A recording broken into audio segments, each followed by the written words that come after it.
Di ba member ka ng Moro Beats? May tanong lang ako, tol, kasi hindi ako mapanatag. Pansin ko lang lahat ng member nyo doon, di nawawala ng lakad. Ang lalagkit na mga kagrupo mo doon, mga walang ligo, tas andudungis. Pag nakita nyo, mga nakatopless, tas yung kuko antutulis. Kaya pala nag-vlog ka na lang. Ikaw na mismo nangayaw. May content siyang Saki Move sa channel niyang di gumagalaw.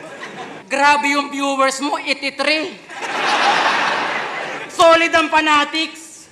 Ako sa'yo, mag-content kayo ni Luxuria, tas upload mo sa Pinayflix. Suggestion lang. O, di ba? Pwede, Brad. Tapos titlean mo ng Call Center Boy, binatuta yung Lady Guard.